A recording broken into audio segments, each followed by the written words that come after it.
Hey everyone, this is Hannah with this week's Inside the Locker Room. I'm joined by sophomore guard Katie Marenyi. How you doing today, Katie? I'm doing well. How are you? Good. So let's take a minute and look back at your freshman season. What growth did you see as a player? What are some of the things that you learned? I think it was a learning experience on all ends for me, getting into college, learning in the classroom, and then also on the basketball floor, how we run our offense, our main defensive principles. So it was really a lot of learning going on throughout all of freshman year. So coming into your sophomore year now, has the transition been like from freshman season to sophomore season? I think the biggest thing for me is just feeling more comfortable and confident in what we do, and so that just kind of allows me to be more of myself on the basketball floor and just also with the team because I'm, kind of adjusted now. And what do you see your role as on the team right now in this sophomore season? I'm working on my leadership still. That's kind of my main goal for me is to become more of a leader on the team, and with my role as point guard, that also entails leadership, so that's really my biggest focus.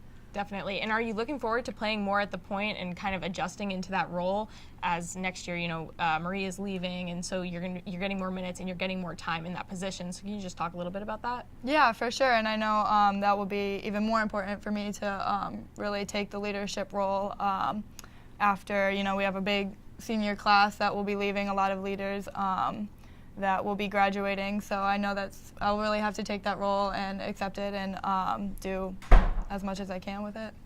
So what are some personal goals and expectations you have for yourself this season?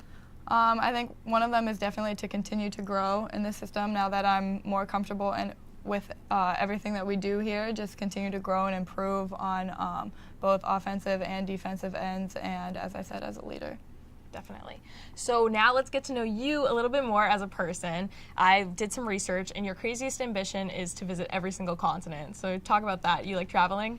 I do, and I'm from Indiana and have traveled a little bit, but not too much. And then my family recently moved to North Carolina, where we did a little bit more exploring, and I really liked just kind of getting to see new things. And so I would really love to travel, like I said, all the continents. I really want to go to Europe. So I would also just really like to see all different aspects of life in the world. So nice. Yeah. So if you could go anywhere in the world right now, where would you go? I would say Italy. I really want to go to Italy. That's a nice one. The food, the people. Yes. Yeah. Yes. And all of the above. Yeah, exactly. All of the above, and it just looks beautiful. And yeah. Your career plan is to become a teacher at an urban school. So tell me about that. Why is that your career plan? I feel like I was very lucky with my public school education, and would love to go back into the public school system and help the schools that aren't as or with the students that aren't as lucky as I was. And so I would like to do that for a few years and then probably go back to school for education policy and go into that. You said your advice to youngsters would be to trust the process. How have you trusted the process so far? Yeah, so I think, I've been playing basketball since I was in second grade, so I think it's a long process, so you have to remember what, your outcome, you want your outcome to be, and through recruiting and then through choosing a school and then getting there, you just have to trust your end goal and stick with it. Thanks to this week's guest, Katie Marenyi. Thank you so much for joining me. This has been Hannah Wohlfahrt with another edition of Inside the Locker Room.